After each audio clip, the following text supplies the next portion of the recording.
Good day, everyone, especially to you, Dr. Ria Kibir. I am Hanna Perocho from BSHM 3A.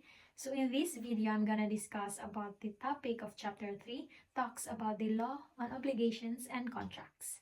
So for the learning objectives, we have the identify the different kinds of obligations and contracts, enumerate the ways of extinguishing an obligation, and lastly, enumerate possible applications of contracts in the tourism, travel, and hospitality industry.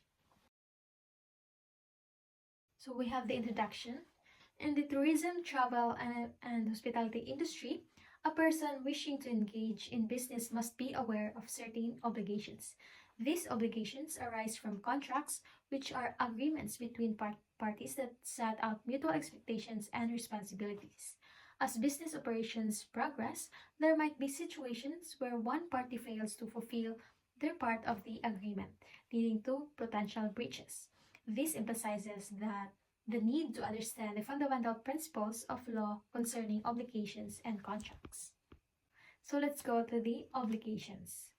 Article 1156, an obligation is a juridical necessity to give, to do, or not to do. An obligation is a legal responsibility to either give something, do something, or not do something. An obligation refers to a legal duty that arises from a contract, law, or other legal sources. If someone violates this obligation, the other party may take legal action.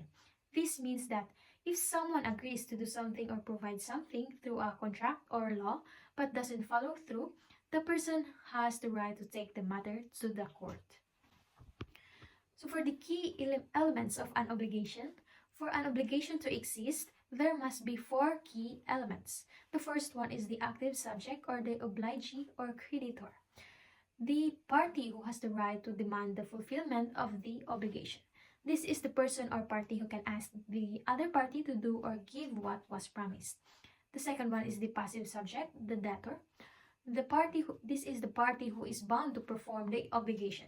This is the person or party who is responsible for fulfilling the promise, like giving an item or doing a task. The third one is the object or prestation. This is the specific action or item that must be given, done, or avoided. Just like delivering goods, providing certain services, refraining from certain action. This is what needs to be done, given, or avoided. Like for example, just what I mentioned, the delivering goods or products or not taking certain actions. The fourth one is the juridical tie. The legal bond between the two parties often created by a contract or law that binds them to their obligation. This is the legal connection that makes the obligation official, often formed through a contract or law.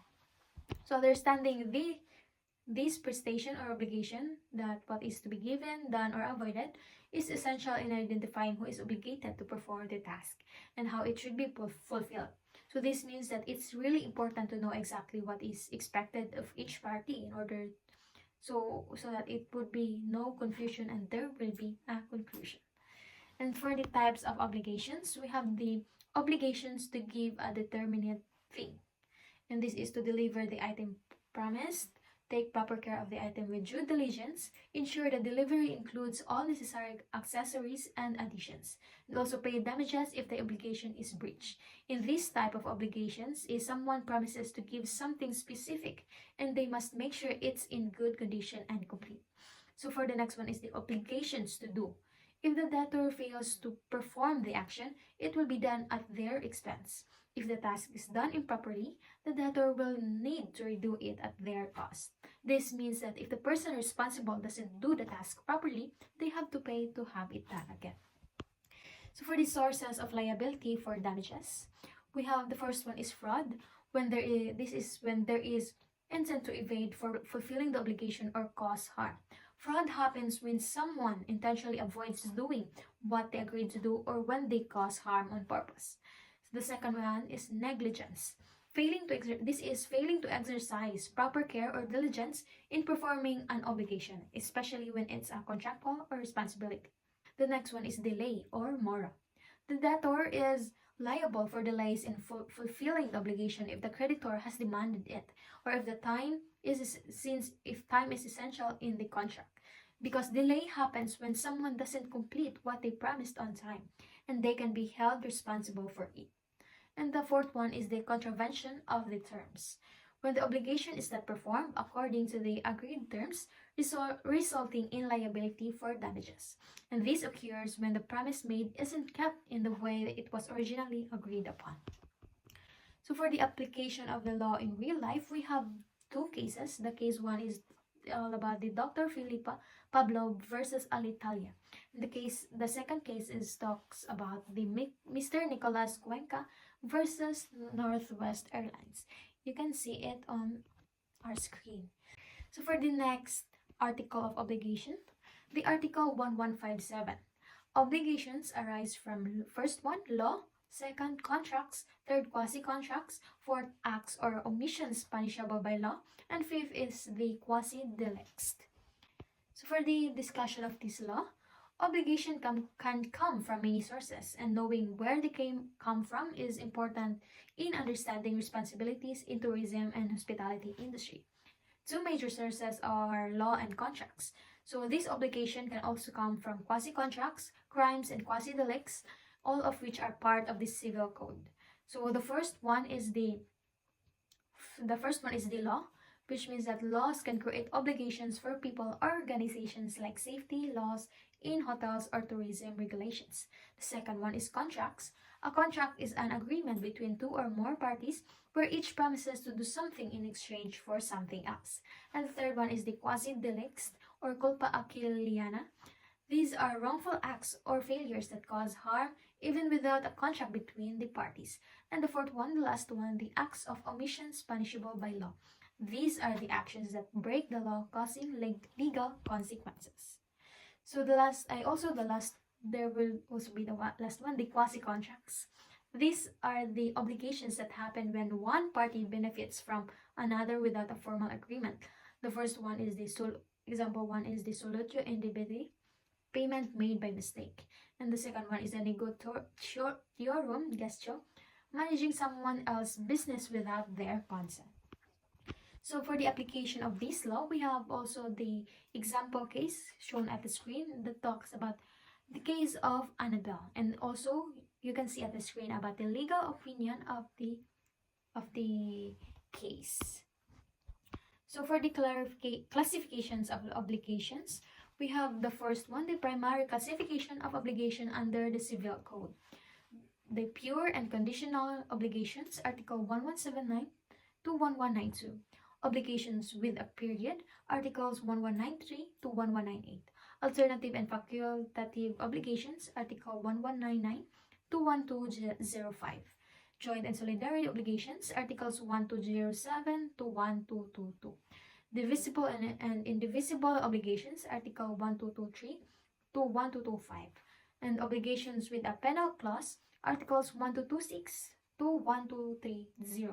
So these are different categories under the law that help classify obligations based on their characteristics and conditions. So for the second one is the secondary classifications of obligations under the Civil Code. Unilateral and bilateral obligations, Article 1169 to 1191. Real and personal obligations from Article 1163 to 1168. Civil and natural obligations, Article 1423.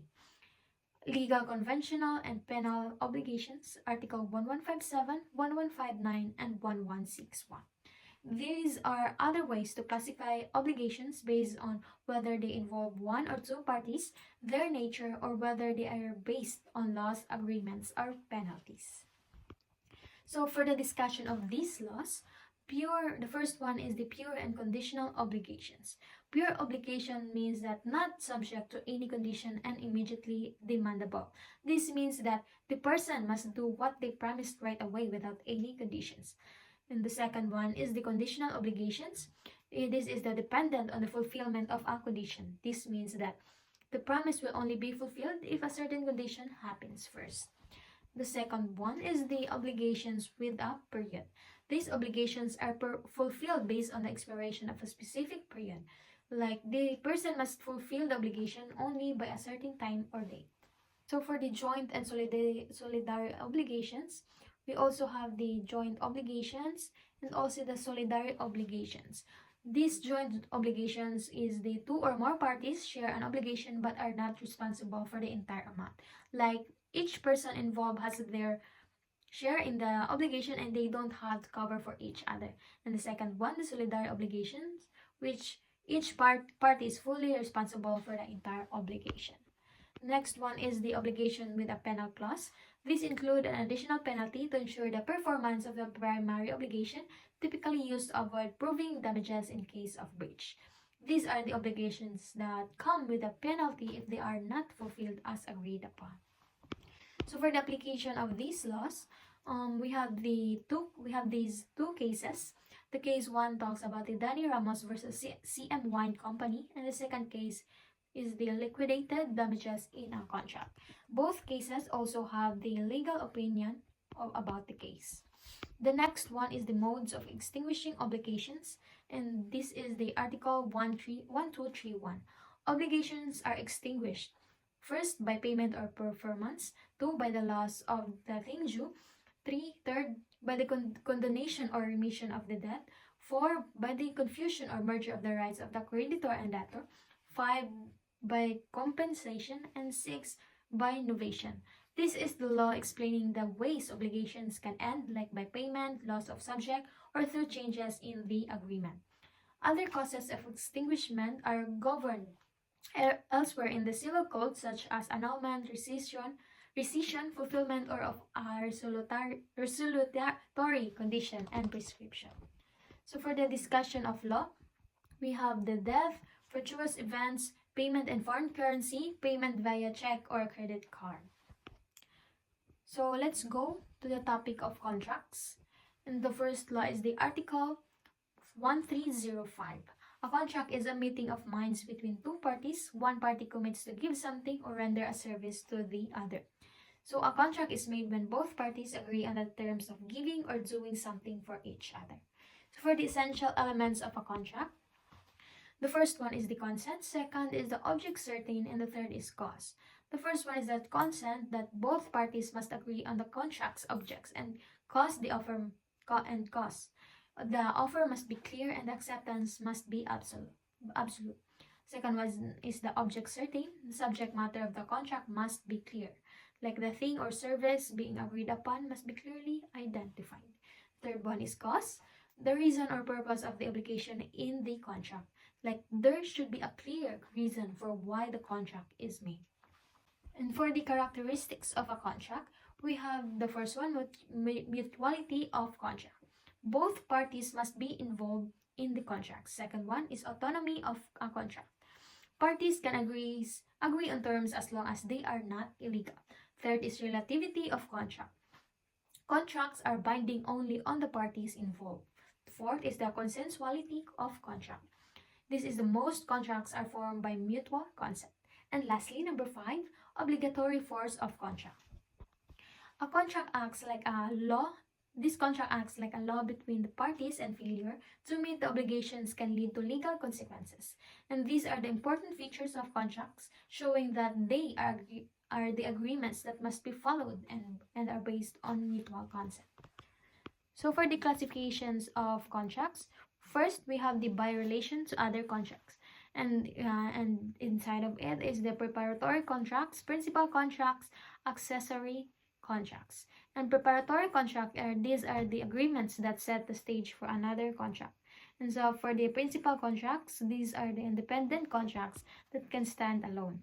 And the next one is the accessory contracts, and these are the dependent on a prior contract. Like for example, it includes a mortgage or pledge. So for the second one is by perfection. The content of it is the consensual contract and the real contract. And the third one is the by form, that has also content of common or informal contracts. Also have the special or formal contracts. And number 4 is by purpose, transfer of ownership, conveyance of use, rendition of services. The fifth one by subject matter. We have the things and services. And also on the sixth one by vinculum.